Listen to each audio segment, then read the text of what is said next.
I am now seeing that 2022 going to 2030 was described for me all the way back in the 80s by people who were in the military, and certainly by abductions and abductees, would be unstable, tumultuous, and could end up being apocalyptic. While we humans wait for the public announcement that we're not alone in the universe, there's an ongoing drama of secrets and lies about the alien presence going on behind the scenes. I sent the DOD IG what I had as a briefing book, and in that briefing book, I go into great detail about the Malmstrom incident. It was such an important incident, and it happened in 1967, that they would have a lot of explaining to do, wouldn't they? Yeah, I was in what's called the Launch Control Center. I had control of 10 missiles. I was in command of the facility at the time. And my guard calls down, says he's seeing strange lights in the sky. And again, these lights are making maneuvers that no aircraft could possibly perform. Flying at high speed, stopping on a dime, making 90-degree turns, no engine noise. Very similar to what's been reported in the Tic Tac videos and other places. Anyway, I didn't think too much of it at the time. I even joked about them being possibly UFOs, but I was just joking. We had in the Great Falls area reports in the local newspaper of visual sightings by various people all week, actually. At any rate, I hung up the phone. He calls back about 5 minutes later, and this time he's screaming into the phone. He's babbling, he's frightened, and says he's looking at a glowing red object, pulsating. It's about 40, 50 feet long. As far as he could tell, there's a kind of ionized gas surrounding it. It's hard for him to make out the object itself, but he did say it looked oval-shaped. He had all the guards at the ready with their rifles. He wanted me to tell him what to do next. I told him to make sure the facility was secure, use whatever force you needed to, and then he said he had to go. One of these guards got injured, so I later found out it wasn't an injury due to the UFO. It was an injury to his hand. He cut it on a barbed wire fence somehow. So we hung up the phone. I went over to tell my commander, Fred Mywald, who was in the capsule with me. And by the way, I couldn't go upstairs to take a look because we were locked in. We were required to stay there until we were relieved by another crew. I started to tell Mywald about the phone calls. All of a sudden, we're getting klaxons and bells going off. We know what that is. So we look over at the board, and we see all our missiles going no-go. Shutting down. We lost all 10 within seconds. So we get up and go through our procedures. One is calling the command post, of course, and reporting. But we did have some incursion lights at two of the launch facilities showing that there has been some kind of entry into those facilities. So I called back up to send guards out there. I asked them about the object, and they said that it just left. So the object was there while these things went down, the missiles went down. When I sent them out to those two launch facilities, which were about a mile away, they reported back seeing the objects again over the launch facilities. And then my commander turns to me and says the same thing happened at another flight. And at the time, I thought he meant that evening, but later on, when I got serious about researching this, some 27 years later, I found out Ours was not the only object or launch control facility that went down that evening. Let me back up. The other launch control facility was Echo Flight, and it went down 8 days earlier, March 16th. Ours went down on March 24th. So within the span of 8 days, we lost 20 nuclear missiles during a UFO incident.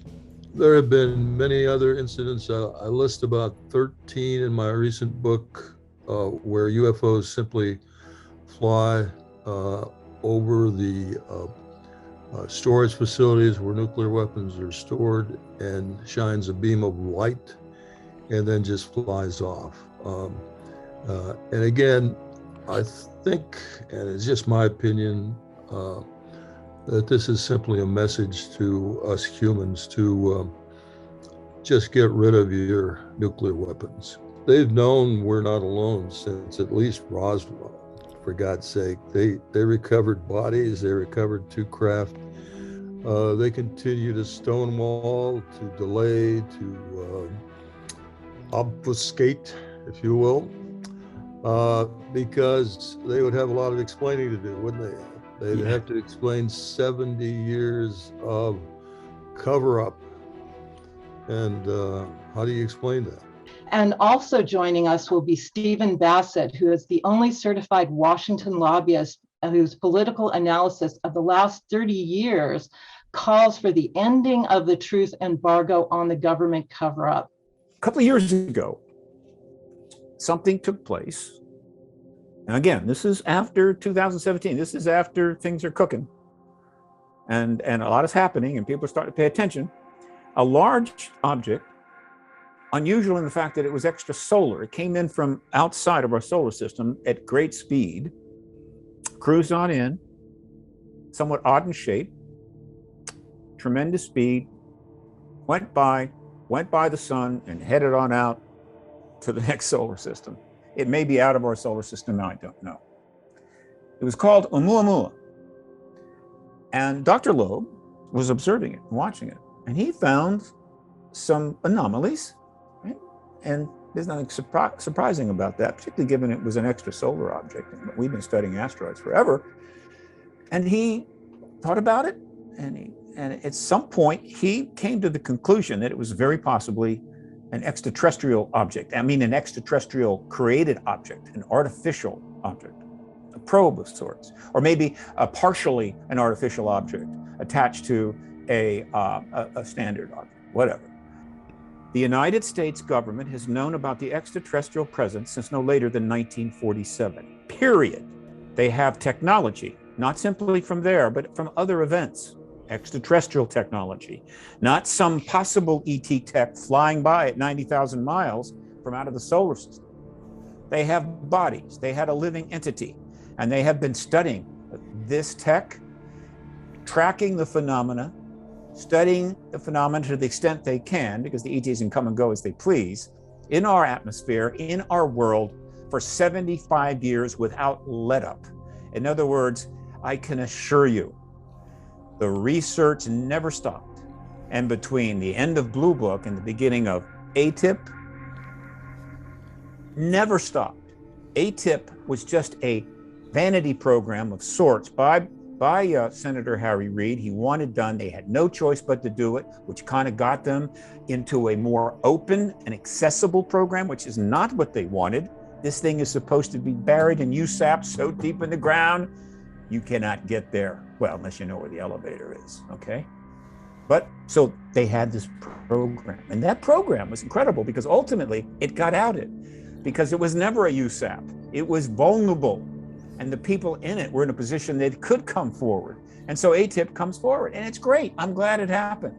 But the idea that the United States government went from 1969 to 2007 not investigating this issue, or it just found out that there's something out there that may be real and they need to care about, is absolutely nonsense.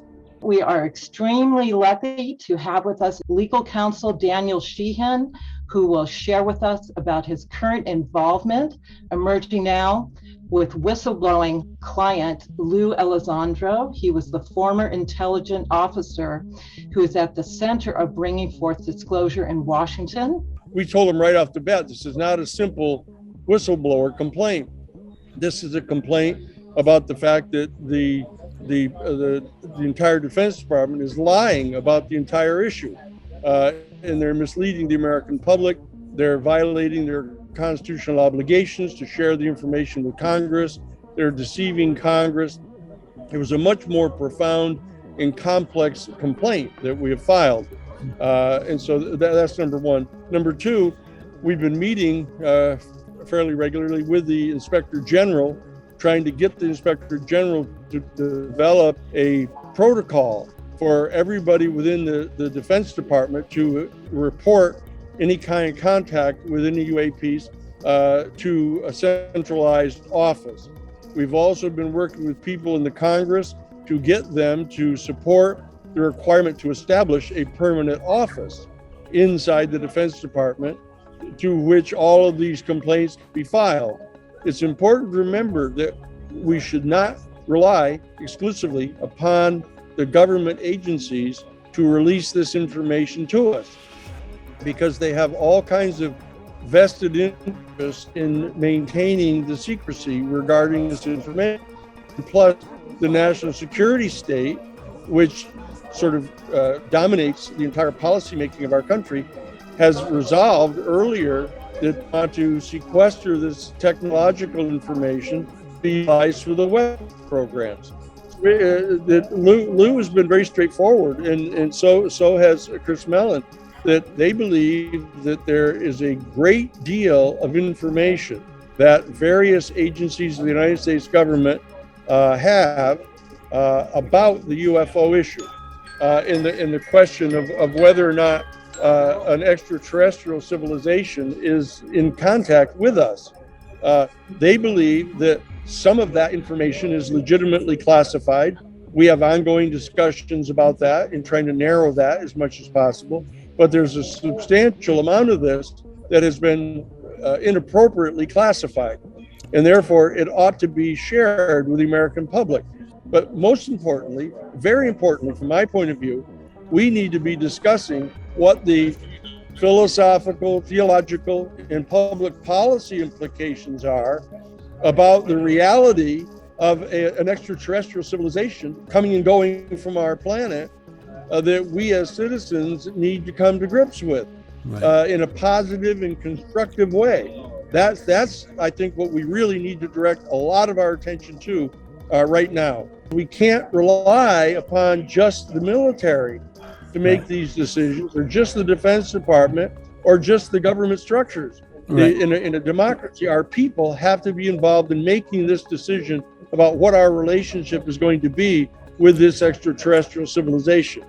In light of the discovery of more and more of these new exoplanets, it's now become clear that much sooner than had been previously anticipated, we are going to discover life elsewhere in our universe. And because of that, the time has now arrived for the beginning of a serious discussion among all of our people about what the most profound philosophical and theological questions are that are going to be posed to our human family by the discovery of life elsewhere in the universe. He's the one that issued the statement for the Vatican, surrounded by people from the Vatican hierarchy, right? And I said to him, what are we talking about here? And he said, we're not talking about the discovery of just some single-celled life form underneath a frozen lake on a distant moon of some distant planet. We're talking here about another highly intelligent, highly technologically developed, but distinctly non-human species right here in our own galaxy. That's what they're talking about with the Roman Catholic Church. They are not going to be caught behind the power curve again. They already had that problem with Galileo and Copernicus. They have a very long institutional memory in the Catholic Church, and they're trying to get out ahead of this, and they're soliciting this very conversation that we're having about who are they? What are they doing here? How much more advanced are they technologically? How much more advanced might they be spiritually? And more importantly, what is the human worldview that we're going to develop that is not predicated upon the assumption that we exist at the very apex of all biological evolution in the entire universe? Right. This is a profound change of consciousness that our human family is going through right now. And we need to participate in this and not get captured into how fast do the vehicles go? What is the technology that makes them run? You know, are they a threat to our national security because they turn off our nuclear missiles? That's an important set of conversations to have, but we can't be restricted to that. We have to deal with these more profound philosophical, theological, public policy, social psychology questions. These are extraordinarily important for us to engage in. And we are thrilled. The magnetic field around the planet may have points, maybe nodes, where the magnetic field warps, you know? And so, and it's very concentrated. That's kind of what I think. And then when something like this happens, it's kind of like the fabric of space-time itself that warps. And then, so that could also be bending light. So if you're looking at an object, it is here, then it's not, because it's bending light in this way. That's my theory. So, and if you are in that particular node, then all sorts of anomalous event could happen. You know, you're kind of outside gravity, or you can do certain maneuvers that normally you wouldn't be able to do. So, including appearing, disappearing. There is something beyond us. I mean, come on, you know, this can't be it. Like, we're it. I don't buy that. And so my work and my passion is about understanding the mechanics of the universe. It's not about UFOs. Right. It's about understanding what would allow, what is it in the fabric of space-time, what is it in the mechanism, the mechanics of the universe that would allow something to appear, then disappear, that would facilitate intergalactic travel instantaneously. Is that possible? Yeah. I think it is. I don't know how. What do you think is going on at Skinwalker and the tear in the sky? How do you explain it, maybe theoretically first? Yeah, well, the first thing you have to do is, of course, look at the data and go through the data over and over and look for mundane explanations. And in many cases, like at Skinwalker Ranch, and it looks like Caroline's tear in the sky has something that I'm having a hard time explaining with a mundane explanation. I usually try to come up with from a mundane to an exotic explanation, right? And so the mundane would be, okay, it's some sort of weather anomaly, some sort of vehicle had passed through there and created the turbulence to make a wake or a hole in the cloud. But unfortunately for that particular explanation, that doesn't pan out. It was the wrong temperature. The clouds were too low. The humidity levels were wrong. There was no air traffic in the area. And so it's not a natural phenomena that we know of. Could this be where there's an exotic propulsion system, a transportation system that actually did cause this very quick, very strange opening in the clouds? You see these lights sort of appear, very small spots. And it looks, first when I saw it, I told Caroline and the scientists there, it reminds me when Kip Thorne wrote this paper. Kip Thorne is like the wormhole expert in the world. He wrote a paper and drew pictures of what he thought it would look like if you saw a wormhole. And it looks a lot like what this image is that she captured. So I find it really intriguing. And what's really intriguing also is one of the things appears suddenly without flying in, without flying away. It just sort of appears there. That's very science fiction-esque, if you ask me. So if it is an actual wormhole, the throat of the wormhole would actually be in some other dimension or universe. It's just the mouths where you go in and come out are in our universe. And so there's a shorter distance between the mouths through some other dimension than the distance it is from point A to point B within our universe. And that's the whole key of how this would work. So it absolutely tells us that there must be higher level dimensions or just other dimensions in order for them to actually even exist. I think this big public push to understand the UFO phenomena, the UAPs as we now call them, and movies like what Caroline has done, the things we're doing out at Skinwalker, things we've been doing on Ancient Aliens, all these things, people are starting to say, hey, we need to look at this. This isn't fringe science. There's no such thing as fringe science. Science is looking at the unknown and trying to understand it. And they're saying, hey, these things can actually do some of this weird stuff. Somebody out there has figured out how to violate this weak energy condition. If that means it can be done, so we're going to do it. As far as Skinwalker is concerned, whatever's going on there is a creepy content to it. And, we don't show a lot of the creepy stuff because, I just think people wouldn't believe it. It's so creepy. Well, tell us about it. What are you feeling when you're there? I'd like to know. Well, I will tell you this: we watch out for each other because, and even the Bigelow guys, when they were there, told us before we went there, said, "Look, you got to watch each other because every now and then one of you will start seeming really angry or really irate or really short-tempered." And he said, "It's not them; it's the effect the ranch has on people, and that sometimes you got to just get away from it for some amount of time to sort of reboot." And I've been in meetings where the guy sitting right next to me, falls to the ground, deathly ill, sick. He's having all sorts of symptoms, massive pain in their head, skin's burning, they're vomiting, all sorts of crazy things. But the guy right next to him, no effect. So what's causing that? The UFO phenomena isn't solely owned by the government. I mean, there are giant oligarchs and big corporations that could have just as much of an investigative team or more than anybody else. And so, yeah, it's possible that if someone invented an energy source that would destroy the oil industry, that they could be holding back on it. There's always the Lex Luthor show. I mean, where Superman Lex Luthor cured cancer a long time ago, but he was slowly giving out treatments because he could make money off of it, right? So you could see those kinds of scenarios. I don't know that any of them are true or not.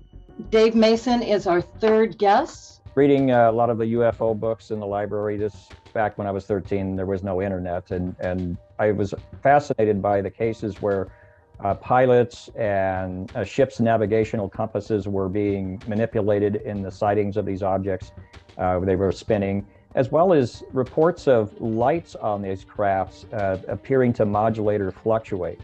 And at an early age, I figured they don't need that light to navigate where they're going, or it's not likely a byproduct of propulsion. So it only left one option, which was communication. And so we need devices to sample that light and decode it, and whether if it's an audio or it might be very high frequency above audio. And so that's why I started building devices to detect that modulation. We can measure down to -80 Fahrenheit with that camera and measure that temperature based on a background temperature that's at least going to allow that. And that's where I have actually found from filming over the years since 2005 that many of the objects measure very cold, or that can also be separated out as a longer wavelength. If we could have let's try to give it some kind of a prosaic explanation. What if it's a weather phenomenon we haven't discovered? And the fact that I was imaging long-wave infrared, it was observing a phenomenon that just has not yet been scientifically discovered because other scientists are not doing this kind of research. That's a possibility. It could have been something manifesting and then disappearing momentarily. I mean, you can't rule that out. And again, with third item is some sort of strange camera artifact that can't be explained. There's limitations on our instruments and what we can use to look for other phenomenon. And much of it goes beyond our instruments. So if we use a broad spectrum of instruments and then there's unusual phenomenon, we can't really document it because our instruments don't respond to it, or they do respond to it. But I mean, I'm trying to prove things using scientific instruments, but I also know there's phenomenon happening that hasn't been, we can't explain it with using conventional technology or even more inventive technology. I tend to be using thermal cameras in the colder spectrum, where most are not. Most are looking in ambient temperature or above, and I like using cameras that have the capability of ranging in the colder ranges. And I think there's phenomenon within the cold temperatures that just has not been documented or researched, and much of it may not have a prosaic explanation, but is a true unknown phenomenon, whether if it's an extraterrestrial or interdimensional, however we want to look at it, because there's a lot of different possibilities. So this is unmistakable real data of some type of temperature anomalous spots falling from the sky in a very interesting way. And, you know, I find it interesting because it's very similar to some of the things we've seen out at Skinwalker Ranch, where we use FLIR cameras and we see temperature vortices or temperature anomalies that just doesn't add up. The same with the gimbal video. You know, the UAP in the gimbal video is exceedingly hot, but around it there's an exceedingly cold region. So there's something about the temperature variations in these phenomena. As many of these objects measure very cold, between -40 to -80 Fahrenheit, and this is stuff I've even recorded from my own backyard. And of the times I've been witnessing the sky, whether it's during daylight or night, I have not been able to see these objects while they're being detected in more than one FLIR camera, which suggests that they're invisible or they're passive or whatever you might want to attribute to it. And other times when they were appearing in the night sky on the thermal cameras, I would take my Gen 3 night vision out and not see them, but the FLIR cameras were picking up the objects. So it suggests that they might be either maybe cloaking, or they're very low mass, but they're being detected at 13,000 to 14,000 nanometer wavelengths, which is well out of our visible spectrum. And we are thrilled to have with us award-winning journalist Linda Moulton Howe. Your dedication to this field and what you're bringing out from the whistleblowers that talk to you is disclosure, but it is an insider's look at what we've not been privy to and what we've been kept from understanding about our true nature of the human being and our place in the cosmos. So, and like I said before, you are a national treasure for putting yourself on the line, really risking your life to deliver this information. There have been times when I have been shocked that I was still alive. It has been a really tumultuous 43 years up to this point. And if you think of the two major streams of information that I have tried to walk in and find facts to report, it would be that there would be the whistleblowers in aerospace, in medicine, in science, and in Washington. And then it is the huge group of people in what some call the abduction experience, some call the experiencer, but it is an interaction with non-humans that are not Homo sapien. That is definitely a fact.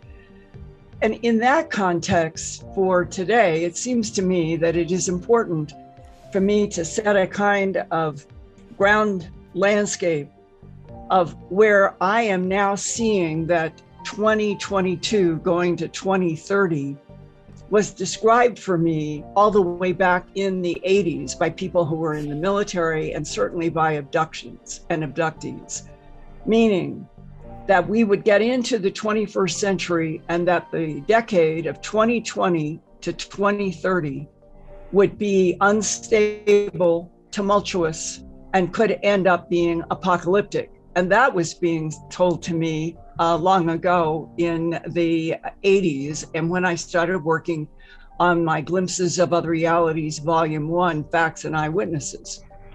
And to set the tone, because I was rereading a section today and said, we're basically, people were talking about this era back then in the 80s. And I thought I would start out, we have a computer problem, but I'm going to hold this up and hope that it's clear. This is from my Glimpses of Other Realities, Volume 2. And this is an abductee that I worked with in the early 90s, and she was very good at illustrations. And I asked her a question during one of our interviews. Some people talk about beams and some people talk about tunnels. What is the difference? And she said, they move me up and down, in and out of craft in these beams of light. But in my bedroom, it's another technology. It comes into the space and beings can come out of it and they can take me in it. But this is for a completely different tunneling system, which today, when I think back, talking with her all the way back to 1991, that what she was describing from a layman's person were different technologies of beings, in this case, the tunneling, the quantum tunneling, the Alcubierre warp drive. It is that kind of concept of advanced technologies that know how to move through a structure of tunnels, and that's how they can go point to point very quickly. And in her interview with me, and we were talking about these technologies way ahead of when they would become known to the public. And she said that in her interactions with grays, a praying mantis, the little grays, she had quite a menagerie. She said, this is what had predominated in the communication that seems to me relevant to what we are addressing today. Quote, the universe is built on sound patterns, which is why so many different worlds, dimensions can exist in the same space. And she made the point that when the hole opened in her room, she understood that it was a projection through this tunneling from dimension to dimension. Each dimension is on a different frequency. You disrupt a world dimension to the point that you destroy the carrier wave it exists on, and you have created a hole in existence that cannot support the dimension above or below it. Each frequency, besides maintaining its own world dimension, also supports or holds in place the one above it and below it. Everything is interdependent. And there are countless worlds, dimensions occupying the same space without being aware of one another because of having their own individual octaves of frequencies. This is how the octave frequency holds the world dimension in place and causes it to exist safely without interfering with or even being aware of other worlds around it. The frequencies can act as buffer zones, but if you do anything to disrupt it, you can begin a collapse that starts a deadly chain reaction. And if the density of this collapse reaches a certain weight, space, time itself begins to collapse. And she, like so many others in Glimpses Volume 2, they had described this time that we're in. And now I'm going to say that's the abductees. They have said we are coming up to a point where there is going to be a major change on this planet, and that will probably involve the kind of instability that we're having now. So jump back to December 1999, a Defense Intelligence Agency analyst has a meeting with me that he worked for an entire month to organize through a man who worked for the World Bank. And in that meeting, he was telling me that our government had proof that 3 extraterrestrial civilizations have been competing with each other in conflict on this planet for at least 270 million years. Interestingly enough, in the last 2 years, with a very, very important and dependable source, I have had other information supporting that timeline and other timelines, because this planet has been home, a base to many different extraterrestrials long before Neanderthal or Cro-Magnon Homo sapiens sapien existed. And that the territorial conflicts that have been described and that the Defense Intelligence Agency described for me in December of 1999 would affect and come into a point in the future, like 2020 to 2030, in which something that is unsustainable from the standpoint of the advanced beings has got to change on this planet, that we are on a path of self-destruction as beings, and that the complexities of what those of us who investigate, those who experience, and the government itself, the complexity, the contradictions, the schizophrenic nature of what seems to be opposites in conflict, is because we are at some major node, and things are not going to be allowed to continue the way that they have been. And that at this moment, the issue about time and time manipulation, which some of the beings can do, they can manipulate time. Advanced beings, such as the tall whites and the Nordics, have communicated with our government that there can be mistakes in temporal technology, and that a lot of what is going on has been an effort to neutralize some mistakes that have been made. And when you start getting out to this level of this complexity, then every single thing that is happening right now that makes no sense to any of us could be part of an inevitable conflict like the yin and yang, that it has to take place, it has to evolve, and we're going to come out in a very different place after 2030 is what I understand. Well, and leading the whole way right now, if the whole planet could be told the whole truth all at once, let the chips fall where they may, that act alone could change the inevitable future into something more positive. And that's why I work so hard trying to get people on the record, even if they can't come before TV cameras. I think I'm beginning to understand a much bigger and more complex picture of where we are than I have ever before. And there's nothing that could be more important than our having these kinds of dialogues, whether it's on this Zoom program, my Earth Files YouTube channel, and eventually, I hope that we will be having these kinds of discussions on major networks with all kinds of people, and the knowledge that humans can bring now could save us and change us in the future. And we also have Whitley Strieber, author of the best-selling book, Communion. You know, someone asks here in the chat, what is the mission of the ETs concerning humans? What are they doing here? What do they want from us? Well, it's a reasonably good question, for sure. I think that the title of the book, Communion, sums it up very clearly.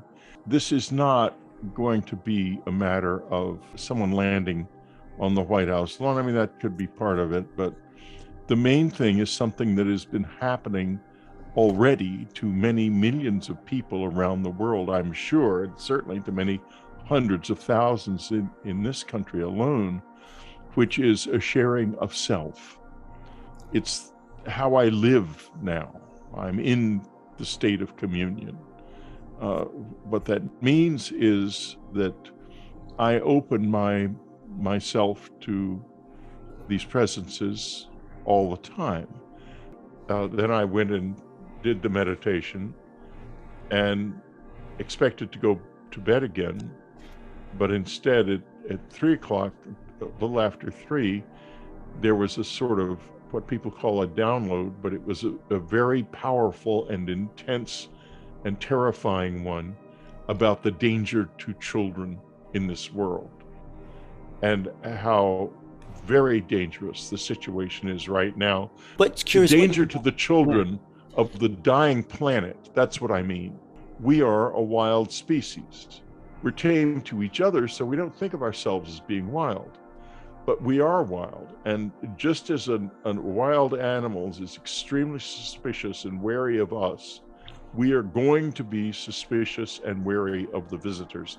This whole elaborate process that began when in the during World War II they saw the inevitable direction this species was taking, they began to try to tame as many of us as possible to them so that we could basically join them at another level of reality as the planet becomes less and less able to support life, including human life.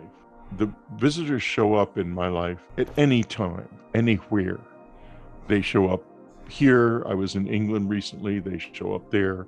They show up anywhere I am. They are completely indifferent to distance, because in their reality, it doesn't have any significance. And believe me, when you see them, people think, oh my goodness, I see a UFO. It must have come from a long distance away. When you see them in your house, they haven't come a vast distance. They stepped from their living room into your bedroom in a second. We cannot be innocently trusting, because if we are innocently trusting, we're going to lose their respect. And some of them are not our friends at all. So that has to be borne in mind. This isn't a monolithic thing. It's a very complex thing.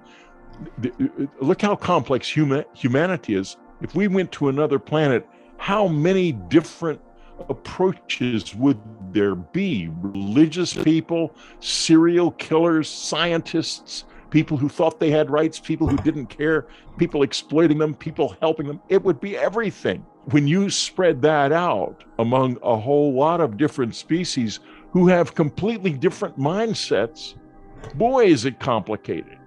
Absolutely, do I agree. It is multifaceted. We are in danger in some directions and protection in others. But because I think, Whitley, you would agree, we are an abused species in the regard that we have never been told the truth about our relationship to the universe and extraterrestrial biological entities in any major way since the beginning of the crossfade from Neanderthal to Cro-Magnon. There's never been you're not alone in this universe. Here is team A, B, C, D, E through Z. This is what's happening 4 light years, 100 light years, 1,000,000 light years. We've never had any orientation that was based on the reality. And so now today in this decade, this is a decade that was flagged by a physicist for me back in 2014. He said that when he worked at Area 51, S4 in the 70s on the bismuth, magnesium, zinc, that they had maps and projections about what was going to happen in the United States and the world in the decade of 2020 to 2030.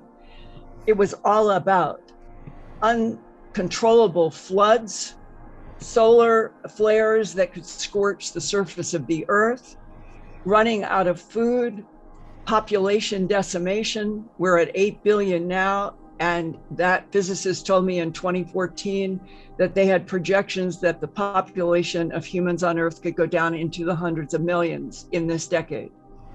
So if just on the other side of those statements, if we were able to be treated as a whole world, a whole planet, all at the same time, we tall whites, Nordics, grays, praying mantises, teals, all of it. We are here to help you understand that you are not and have never been alone in this universe, and that the complexities of what I call the pulse of the yin and the yang, the negative and the positive, the white versus the black, love versus hate, life versus death. That is the landscape upon which all of it seems to be evolving and unfolding. And that there is some intention by some to take this planet and others that are helping us.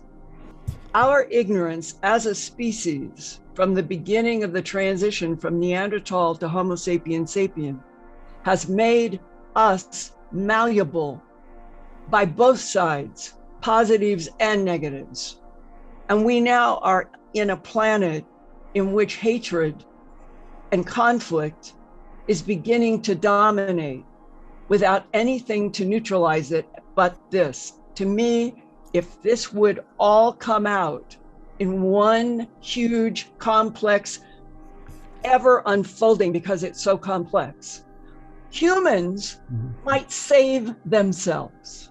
Never forget the message of the Crabwood Formation, the crop formation in 2002, which had a disc on it that was in ASCII code and a big image of a gray and a number of other images. The message was, beware the bearers of false gifts and their broken promises. Right. And that message was not heeded by the people on the inside of this thing in the human world at any level. In Russia, in the United States, in Great Britain, in China, they all did the same thing. They all took what they could and hid it in hopes of creating a super weapon that would give them domination and control of the planet. A profoundly stupid act that has left the rest of us at sea in a stormy ocean. And that was a mistake. And to just put a period on that, Whitley, it is my understanding from many people in the abduction syndrome, and even some of the scientists, like the physicists at Area 51, when we explode a certain megaton in the nuclear world, we do not understand that we are tearing into dimensions that we neither know about nor do we comprehend, that we are destroying others if we release atomic bombs. Yeah, well, I do know a little bit. I've gotten a little bit of information from the visitors about that, and it's possible to go too far, and it's not going to be pleasant for any of us. Let me put it this way. If they intervene here, people are always thinking, oh, if only they would land. If they intervene here, it's going to be the hardest thing that ever happened to mankind. It might be also the luckiest thing, and I would be not too surprised if it doesn't happen. But it may happen, and I have reason to think that if it does, it has to be pretty soon, because the planet is just at the edge of becoming an unrecoverable disaster.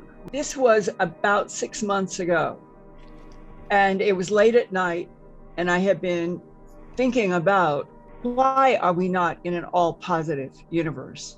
And I just found myself moving to a little notebook that I had next to my bed. And I just wrote this really fast, but I keep it now because it seems to me it's the essence of something. Why isn't agape love the natural state of human to human on this planet? That's what the avatars were trying to accomplish. But power and barter prevailed then and now. Does the cold, dark sea, the one that is supposed to surround all of this cosmos, have a stranglehold on this particular universe because this is a holographic Colosseum? Is that what this universe is built to be? Is this the place, as Thomas Campbell, the physicist, says, is an entropy reduction trainer for souls? It makes no sense that we are forever pitted in the pulse of yin and yang unless on the other end of it, there is some kind of evolution, because that's the one thing I see as a constant in the universe, is evolution up, down, or sideways.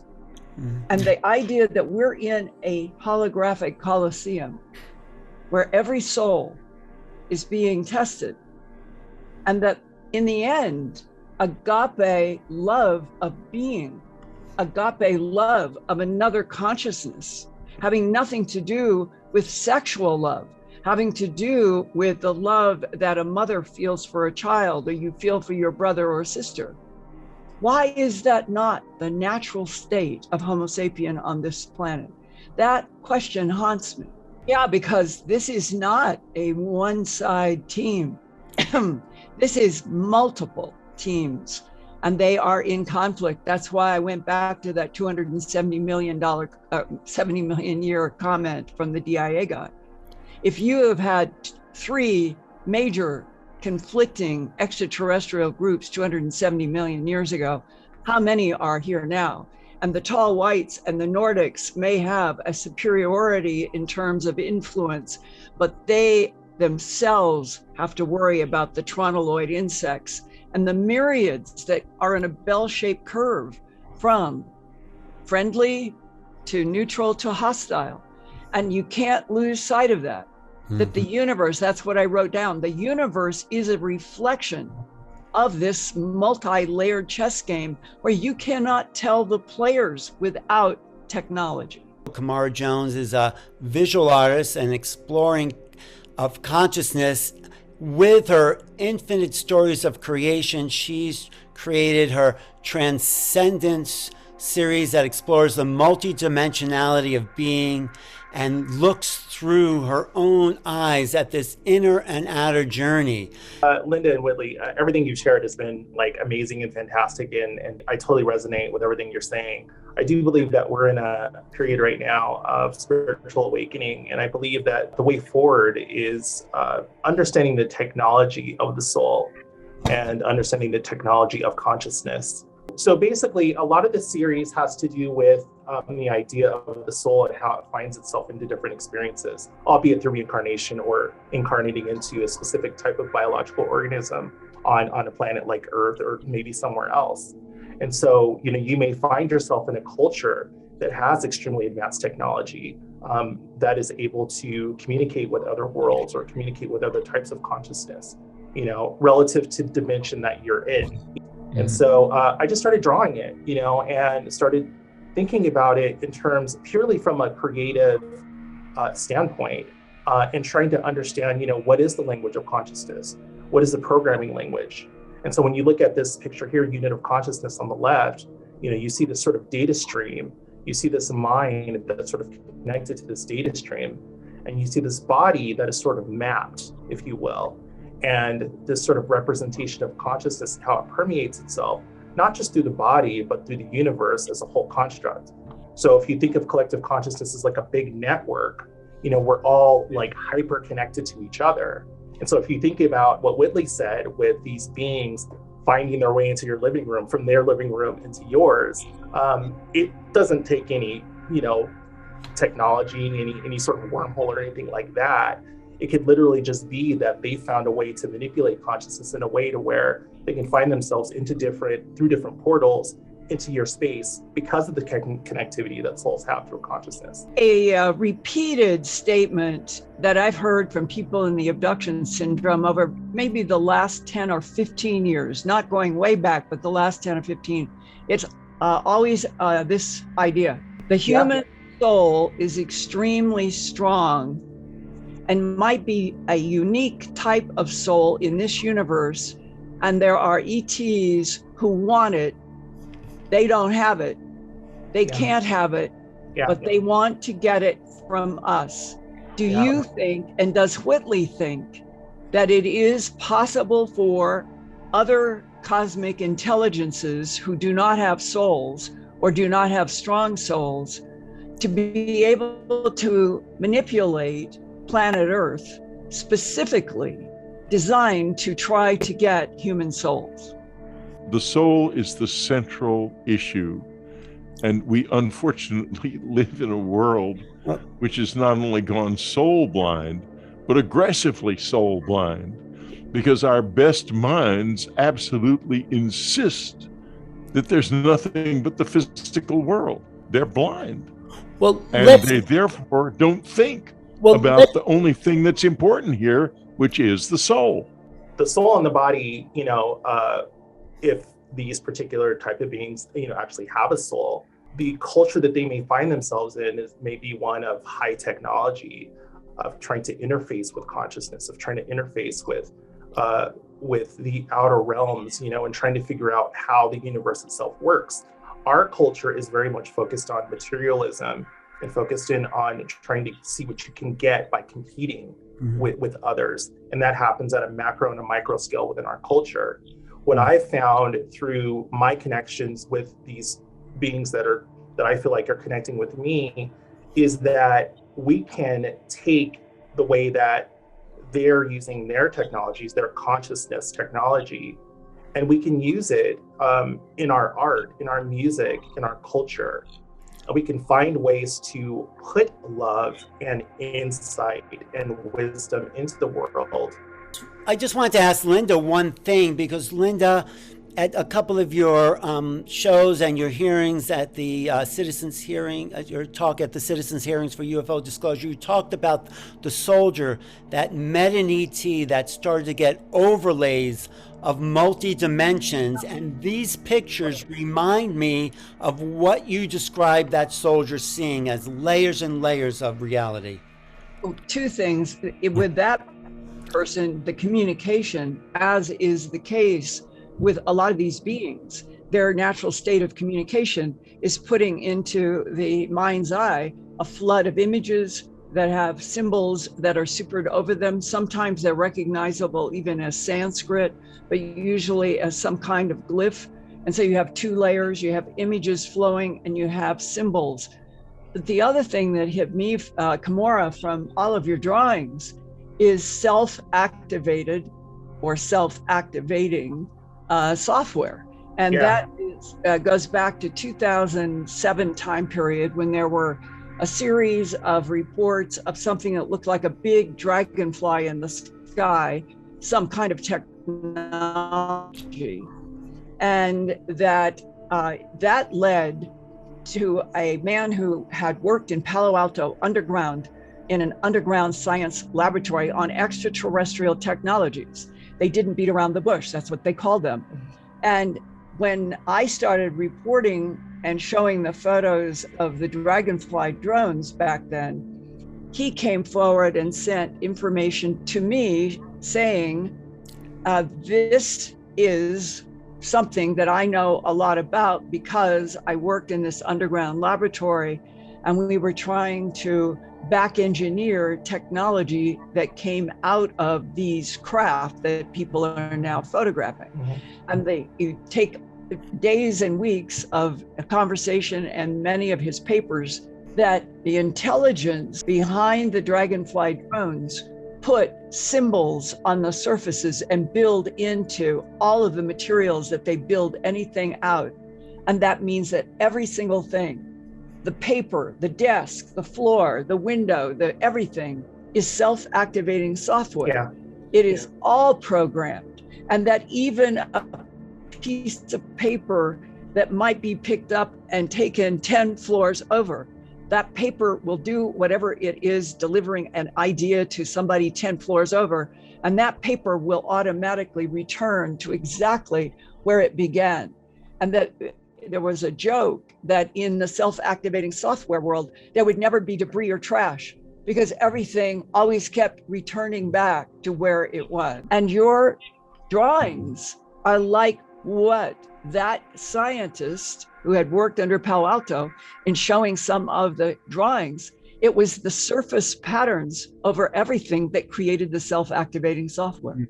I just want to also bring that discussion back to what the nature of the soul and Whitley, since I think you're one of the most lucid people who have interfaced with these beings, do they have a soul? Do these ETs, do these, whatever you want to call these visitors, is it the same as a human soul? Is there something different about us? What's your perspective?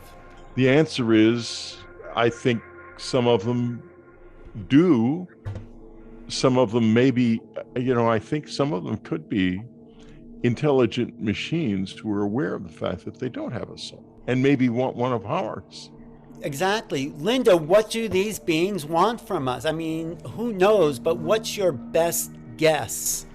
Well, I thought one of the more interesting discussions that I had in this year so far with the source was we were talking about the differences between the tall whites, the Nordics, the reptilians, the tall grays, the oranges, the blue teals, the list goes on and on and on.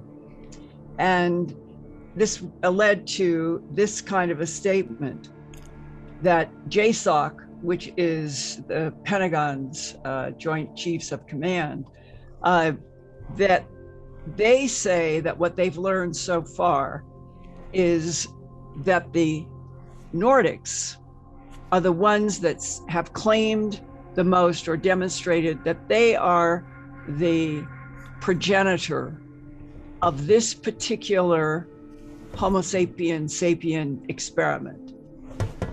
The tall whites are described as being spiritual in nature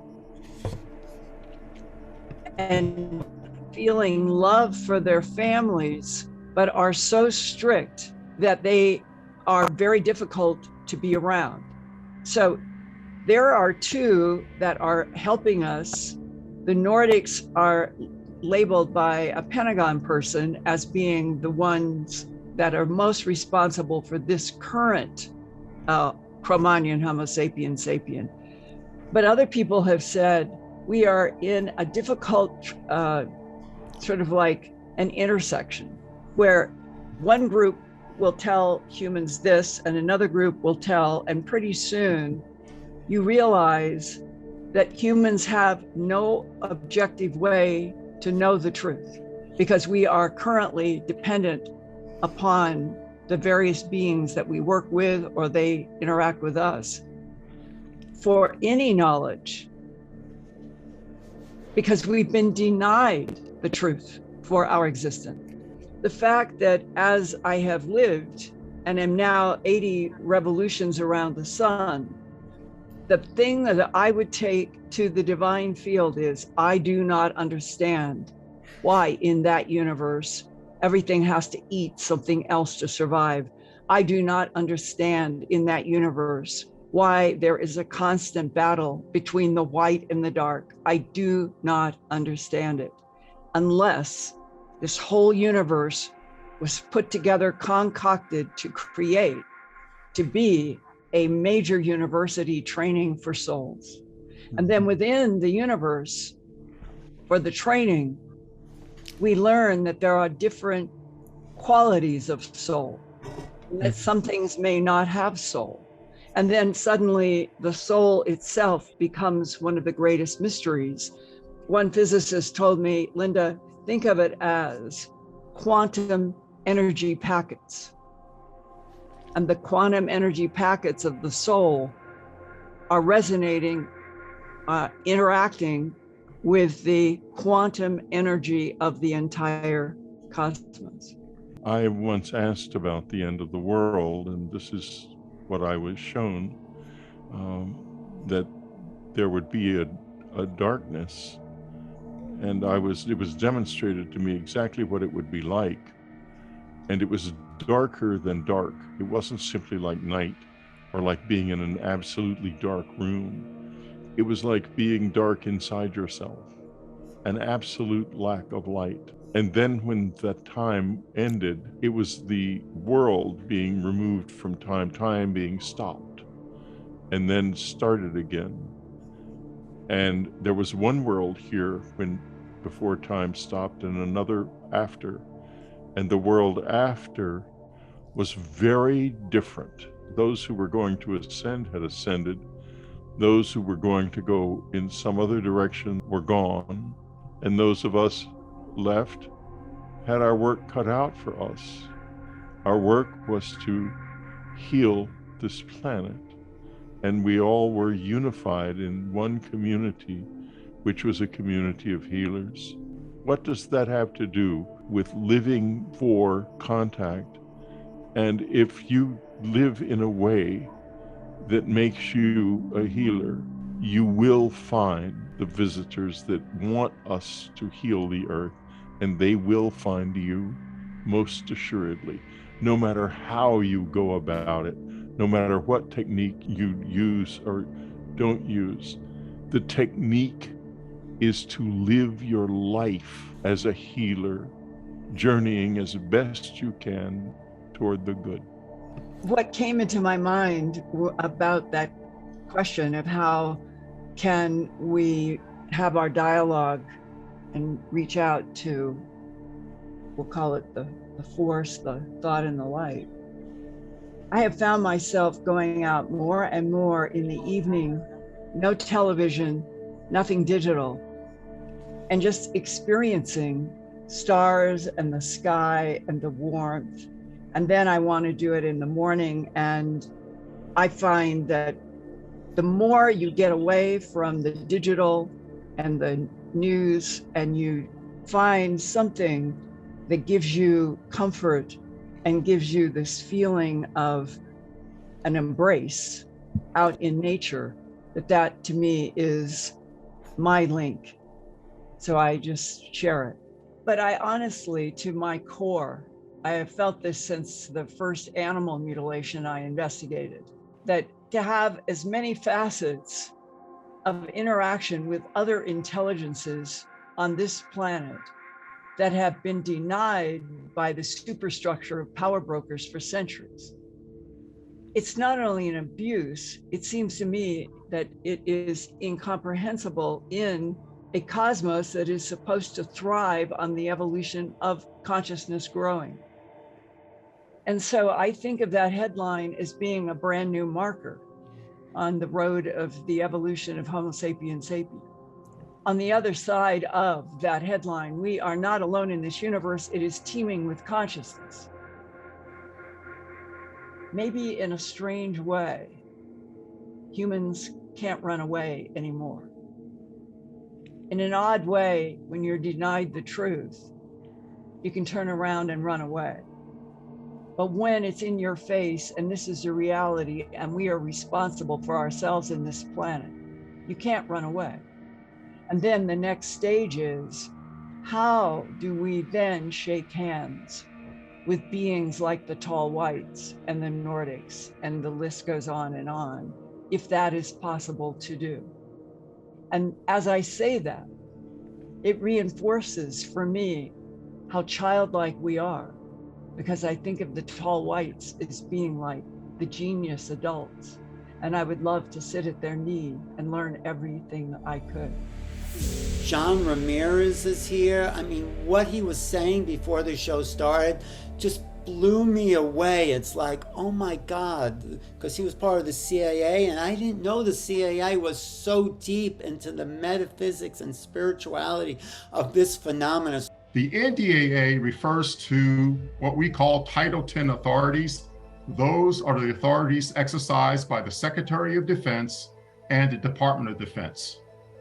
Now, the new legislation for 2023 places all of that in the Title 50 arena of the Director of National Intelligence and the agencies which report to her, including CIA, NSA, DIA, and all of the alphabet soup intelligence agencies that you've heard about.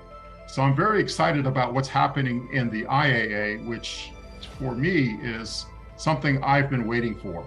Well, let me just ask you a quick question. Does that allow someone like Luis Elizondo to come forward and share all the knowledge? Because he's just waiting to do that.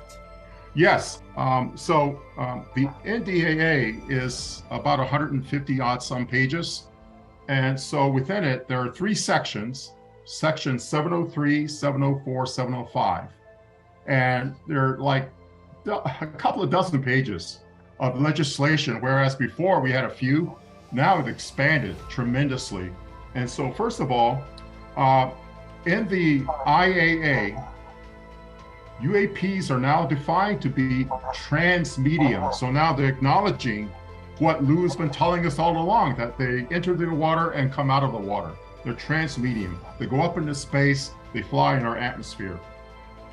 And they're now calling it unidentified aerospace undersea phenomenon. So another new term for it, and there's probably another acronym for it that will be forthcoming. But aerospace and undersea, and we knew that all along, that they fly in space in our atmosphere and are seen going in and out of the sea. Okay, so it recognizes those domains of space, atmosphere, and water in the legislation. Not only that, they also recognize that they operate in domains other than space, other than our atmosphere, and other than in our seas. So if it's not operating in any of those three domains, where else could it be operating? If it's not in space, if it's not on the Earth, in the water, in our air, I think that opens up that area called the interdimensional hypothesis, that they may be coming to us not only extraterrestrially, but interdimensionally. And although the specification did not say interdimensional, it did say other than. And so you can draw the conclusion that at least the government is aware that there's more to this than just structured craft flying around in our terrestrial domain. And so we heard about the UAP task force back before, and that was subsumed by AMSOG, the AOI MSG, for Airborne Object Identification Management and Synchronization Group. That's gone. So now will be a new program office, and there will be an office of the director for the Unidentified Aerospace Undersea Phenomenon Joint Program. So that's the new organization that will be set up under this legislation to, from now on, to actually research and study and investigate this phenomenon for the government and for the public, by the way. And so the director of that office will be appointed by the Secretary of Defense, but the deputy director of that office will be appointed by the Director of National Intelligence. And the legislation then outlined the agencies that will contribute subject matter experts to this program office from within the ranks of the intelligence community. And they include, like I said, the alphabet soup that you know: CIA, NSA, the Department of Energy, the National Reconnaissance Office, the U.S. Air Force, the U.S. Space Force, Defense Intelligence Agency, and the National Geospatial Intelligence Agency. Not only are they going to collect and report and analyze events and incidents, but they're also going to include any adverse psychological or physiological effects of encountering the phenomenon. And we all heard about the hitchhiker effect. And so they're going to recognize that this is legitimate, that what people experience in their bedrooms, the orbs that they experience, these are legitimate phenomena associated with what we're seeing in our skies, not just structured craft, but orbs.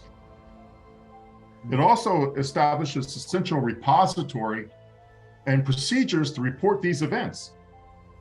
And also the other agencies that will be contributing to this program office include the Federal Aviation Administration, because we have pilots, both commercial, private pilots, reporting these phenomena. We have NASA. That makes a lot of sense because they see things in space. Homeland Security, the National Oceanographic and Atmospheric Administration. They're not just reporting on the weather. They also are geophysical scientists. They see things on the ground, on the surface, and under the surface with their instruments, such as ground penetrating radar. They can see inside of things. The National Science Foundation, and of course the Department of Energy. And it also requires the US to coordinate with our allies and partner nations to better understand the nature and extent of the phenomenon. So it's not just we're going to keep everything in the US and we're not going to share. We are required now to share what we have collected, what we have analyzed with other countries who are doing the same.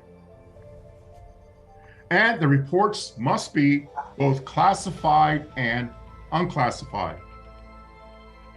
It also provides resources to conduct field investigations and to provide equipment, transportation, and other resources, as well as subject matter experts to go out into the field. So we have now, under this legislation, a federal MUFON with the ability to go out and investigate and do so rapidly as soon as these reports come in, to go out and have a team of investigators go out and collect all of the data, pick up whatever might be available to pick up in terms of debris or artifacts, and to respond quickly to these events.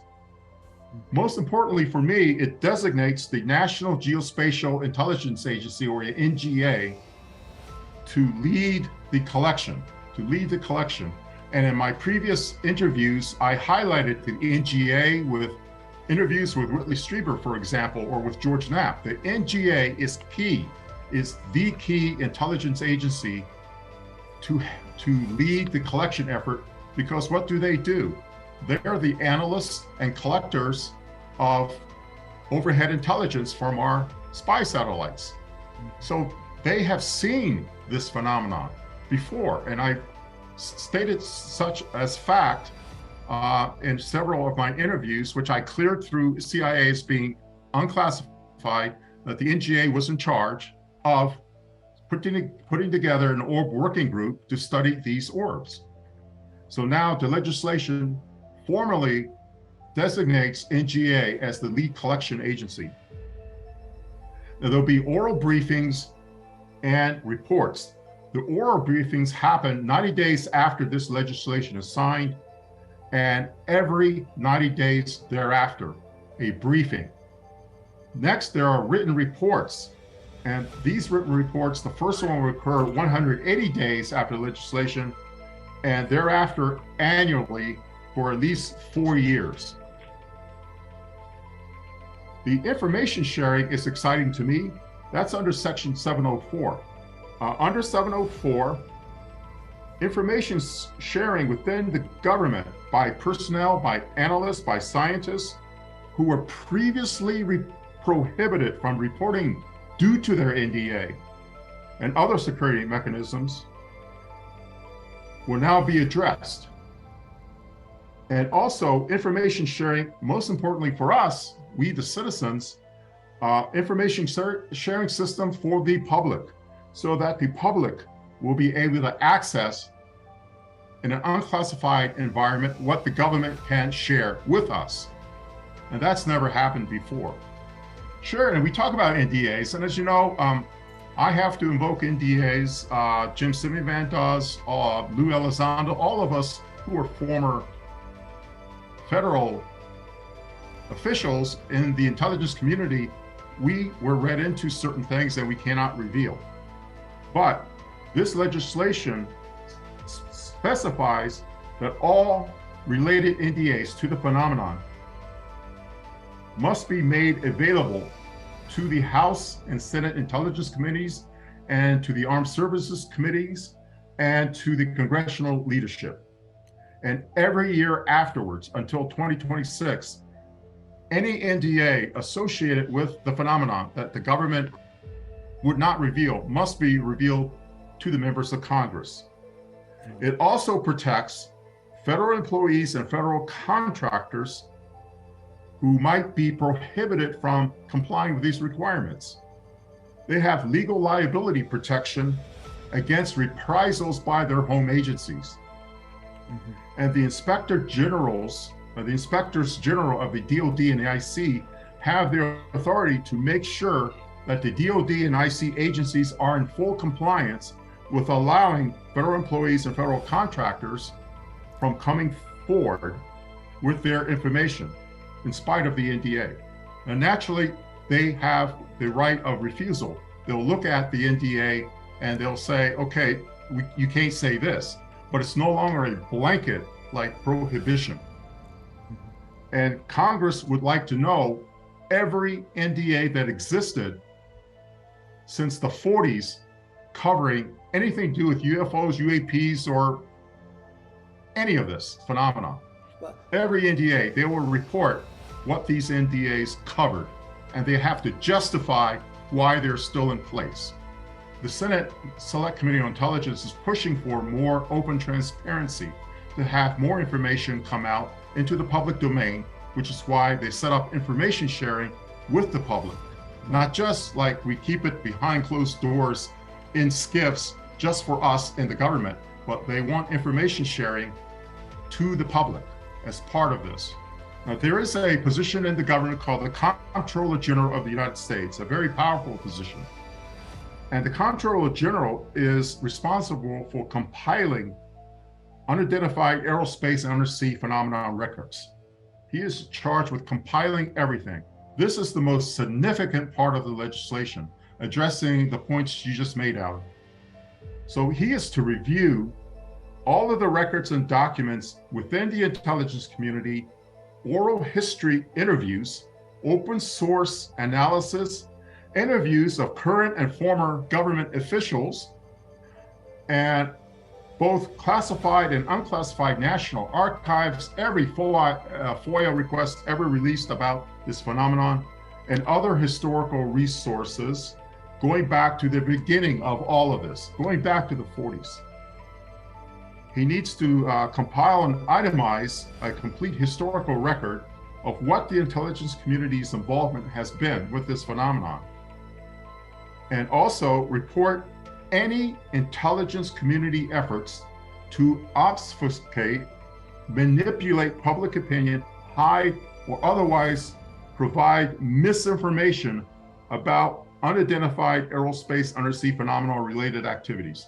So anything the government has done in the past to cover it up, all of this, it must reveal what they did, that they have to fess up that, yes, we covered it up, and here's what we did. We misinformed this person, and here's the results of that misinformation. Because in my opinion, I think with a lot of the public researchers who are out there, who may have blogs and so forth, that they hear certain things from certain segments of the government, and other researchers hear some other things from the other segments of the government. And next thing you know, they're at odds with each other because I have a source, no, I have a source, no, my source is better than your source. And it might be an orchestrated plan to just mess everything up and just muddy the waters even more. That's not going to happen because they need to fess up that they're doing this and also list what they did.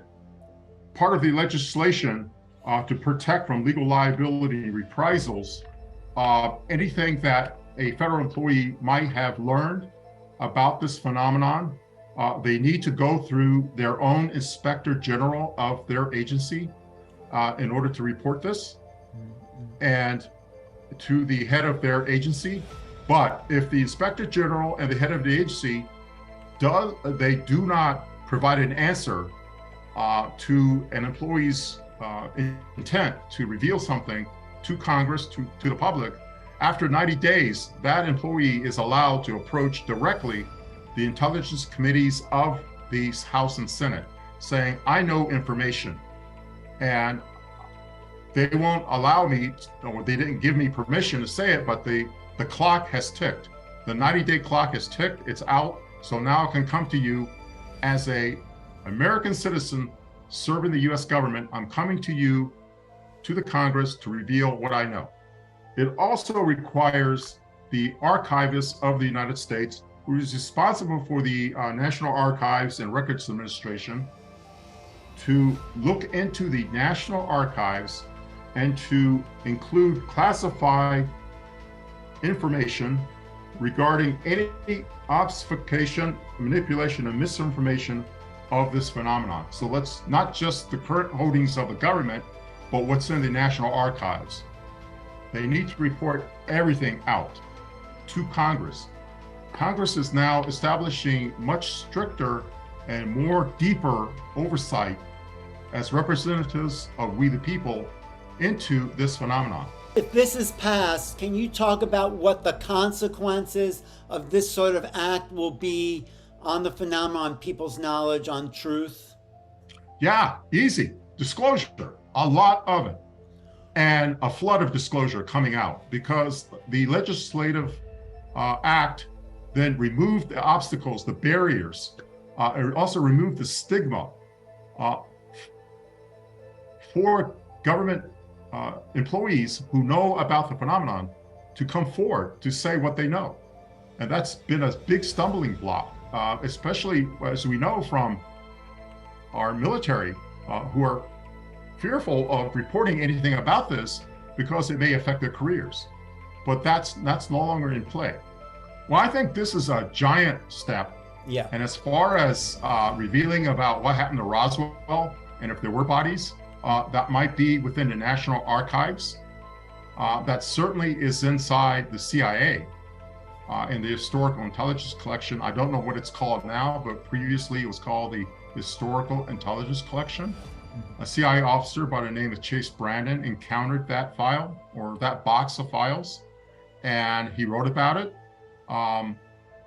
as a novel. He novelized it, Right. and that was the only way he could release it. But he has been on Coast to Coast AM. He has been on various media broadcasts stating the fact that he says, I saw files that irrevocably and irrefutably confirmed that what crashed at Roswell was not of this earth, and the beings recovered were non-human.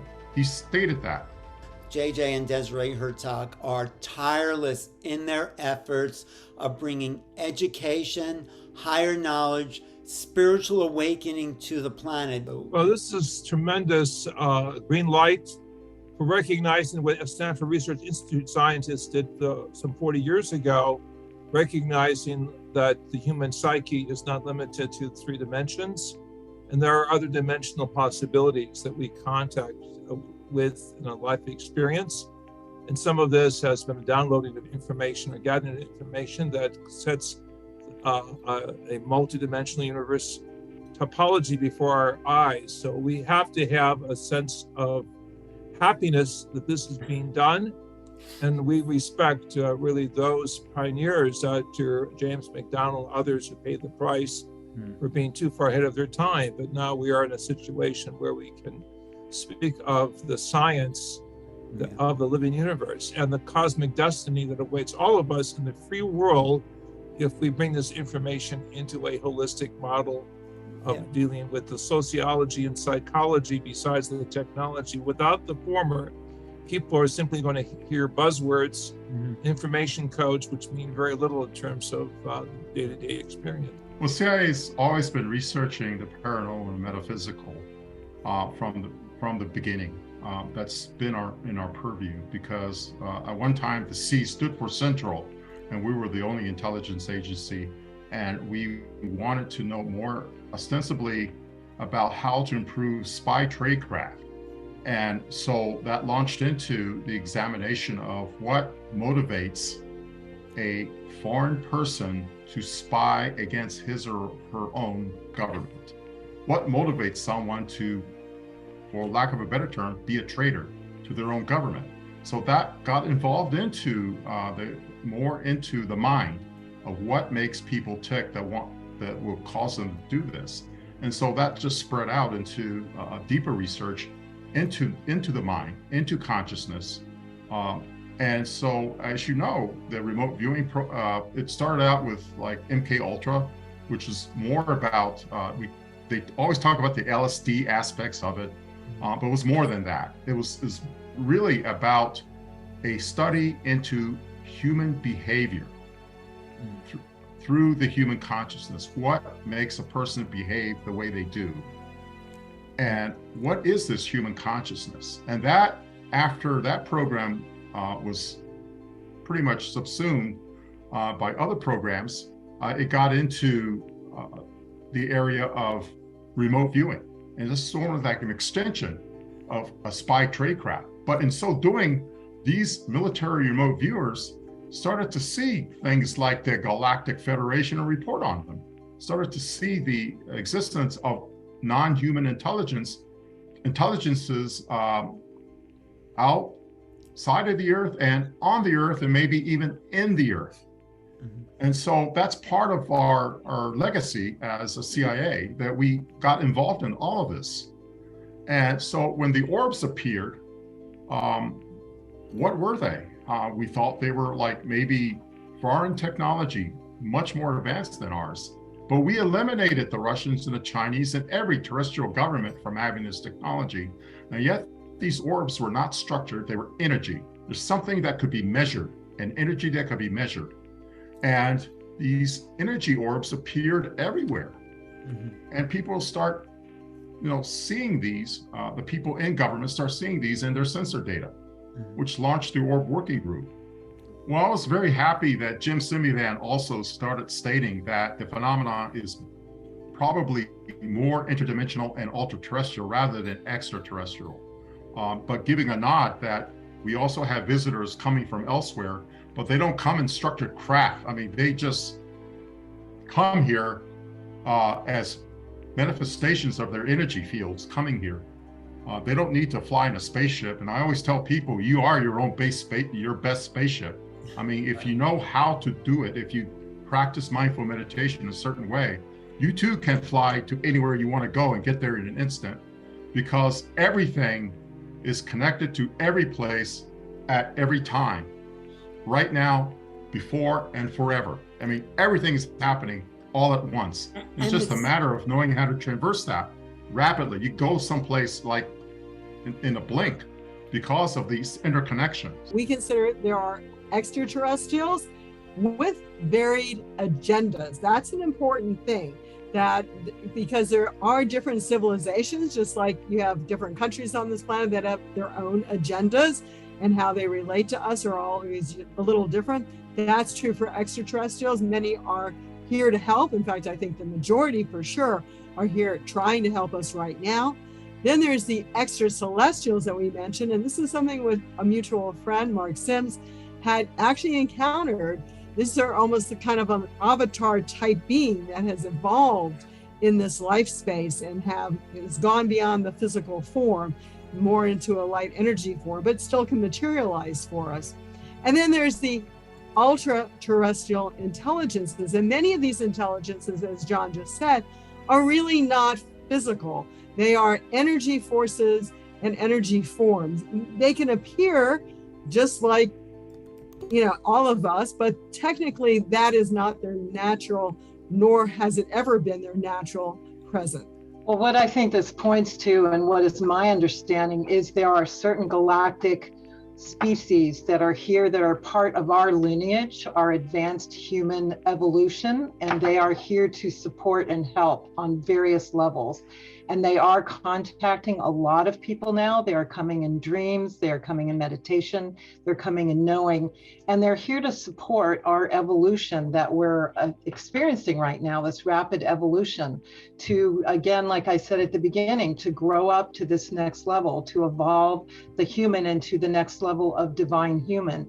So they're here to support. They're not here to do it for us. We have to do the work, but they're here as guides and way showers and supports, just like we would be for other species that we are trying to help and support. And so that's all happening ongoing, multidimensionally, and in our worlds. And the more that we can raise our consciousness and our frequency and our spirituality and be in our hearts and open up and be aware and open up to it, the more we can get that help and support on a personal level for our own evolution and on a collective level that humanity is working with. I don't adhere to them all being space brothers and sisters.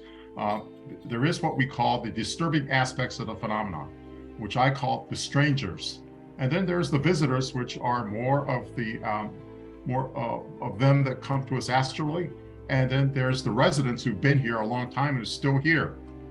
And you won't even know they're alien, but they're human-like, but they've been here, and they may have had themselves some input into how we evolved, how we came out of being a primate into what we are now. First, from the Russian space program, I was up in a unique situation with my colleague Jaime Maussan, another journalist in Mexico City, in Televisa, downloading this picture we received from Russia, showing a interesting shadow phenomena, looking like a floating telephone pole having elliptical features that was following Phobos 2 in the early months of 1989. And suddenly this multi-billion-dollar Russian space probe to Mars and to Phobos, the satellite moon, was overtaken by this strange quote-unquote mothership. Obviously, the Soviet scientists told us that they believe that there was an extraterrestrial interference. Right, so what we're seeing here is not the Phobos 2 spacecraft, but the last shots of the Phobos 2 before it went dead. And there was this strange oblong shadow pattern that was seen, recorded by the Russians. As well as Jet Propulsion Lab that was doing with what we call tracking in terms of mutual sharing of a database regarding this unusual phenomena. We have some stellar experts on these topics, including Mary Rodwell, who is internationally recognized as one of Australia's leading researchers and writers in the UFO industry. DNA creates magnetized wormholes to which information can be transmitted through space and time to our consciousness. This is how it works. And what we're noticing is these magnetized wormholes, microscopic equivalents of the so-called Einstein-Rosen bridges in the vicinity of black holes, tunnel connections between entirely different areas in the universe through which information can be transmitted outside of space and time. The DNA attracts these bits of information, passes them on to our consciousness, and explains the phenomena that we know as clairvoyance, intuition, spontaneous and remote acts of healing, self-healing, affirmation, light auras around people, influence on weather, all the abilities that those star seeds talk about is embodied in the fact that this is our matrix. This is what is encoded in our DNA as an ability to become multidimensional. We know now through the Dr. Edgar Mitchell Free Foundation that 75% of encounters are non-physical in the sense they're out of body, which is a really important one because it's talking about consciousness as being the prime way that contact happens. So that is something I think the nuts and bolts of ufology have really struggled with, because they're looking always for physical evidence. When someone comes to me and they want to explore a missing time episode where they are aware that they have perhaps gone on a journey, for example, that should have taken half an hour and takes 3 hours, and they may have seen some strange lights. They want to know what happened in that time. What is interesting with that, with taking someone back to the experience themselves, you can facilitate in that trance state not only seeing what actually happened, but actual communication with the beings in that state. And this is one of the things that I facilitate with someone in hypnosis, because they want to know, why me? Who are you? Why are you accessing me? What are you doing? Did I consent to this? All these big questions that they want answers to. Well, in an altered state, in a trance state where you're taking them back to that experience, you can get that dialogue happening for them, and they can ask all those questions in that space, which shows them that this is how communication happens. Is there an acceleration? Is there more of the, to talk about, and why do you think that's happening now? Why this is happening, I think we all know, is because we are facing now the greatest challenge of our species, which is to finally own who and what we are. And we need that because we're facing an alternative future, which is so dark. And this is why enough people have had to wake up. And what's fascinating for me is we are having all these wonderful new generations of human that don't need those lessons, that sort of operating system, because they're already operating quite naturally. They're going on board craft, they're learning levitation, they're learning how to use their gifts. They are aware of their connection and communication, both to animals, plants, crystals or whatever, elements. They're communicating with the elements. I mean, one 10-year-old explained to me that he can see interdimensionally with his eyes open. Another one said, if I want to go interdimensionally to another planet, I only have to know their mathematical number, and I can go through portals in the runes to these particular planets. They are in themselves totally prepared to take us to this next level of activation and of our human consciousness, where we're all going to have to learn a new operating system. Yeah. Because it is not going to be like this 3D at all. And we'll realize that everything is connected. and that this is part now of our heritage as our DNA gets activated. And we have Adam Apollo, who is not only totally brilliant insights in major projects around global transition, psychics, technology, and human spirituality, but Adam has a clear remembrance of his star family lineage. And through my studies of string theory and loop quantum gravity and special and general relativity, I started to realize that there's this ether-shaped hole in our modern physics. And that ether, that space, that vibratory field, the quantum field that is vibrating and all around us, is the thing that interconnects us.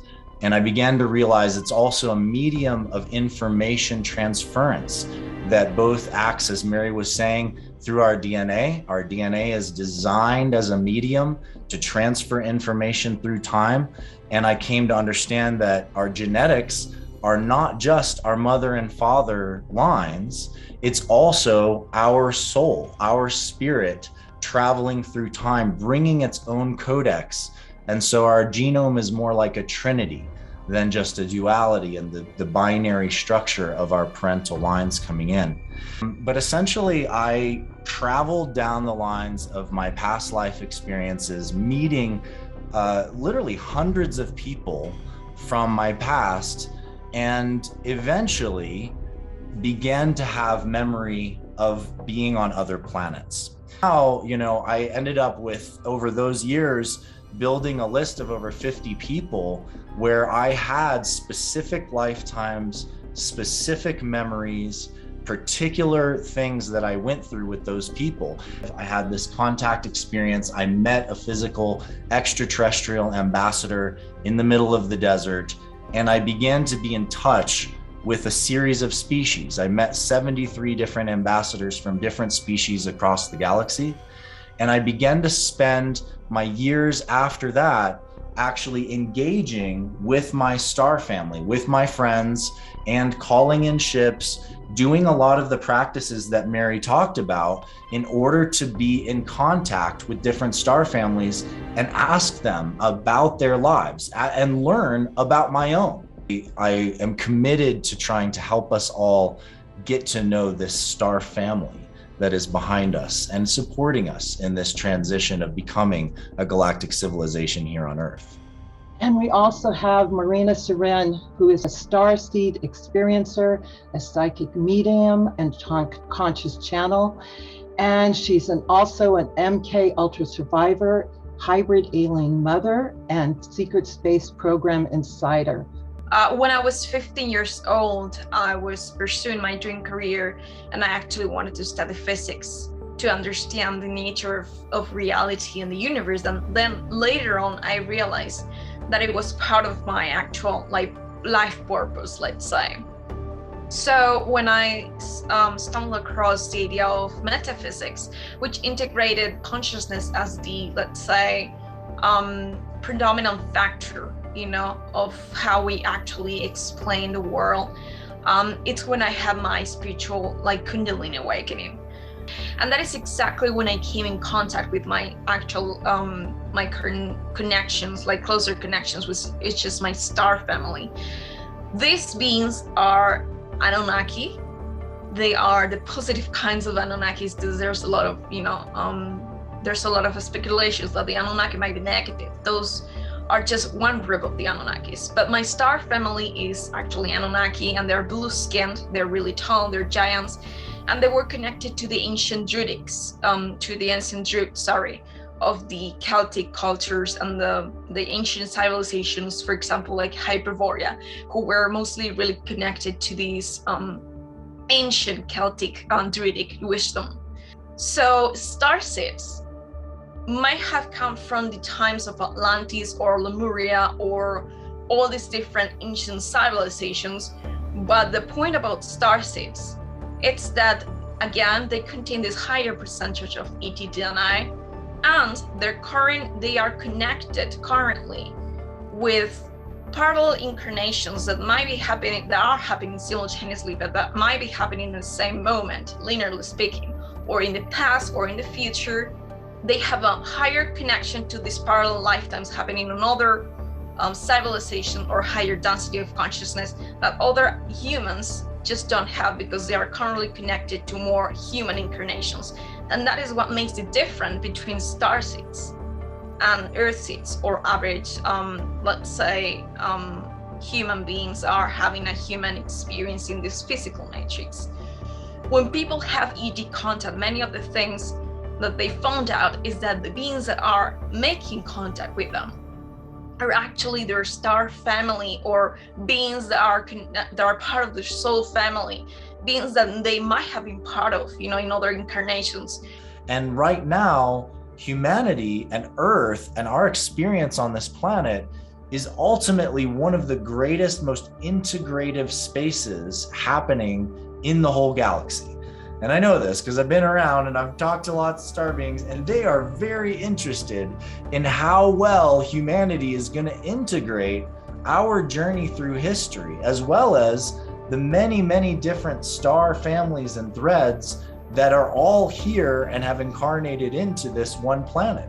It's almost like we're in this experience and experiment playing with what it's like to be a vastly diverse array of species, but we all happen to be one species on this planet in a critical crisis point where we have to literally step into stewardship and responsibility, not only for humans, but for all life here on Earth. Or fortunately, I would say, I discovered that certain beings that were not, that were posing as love and light ended up not being what they claim about in the surface. They are gender-based, they're highly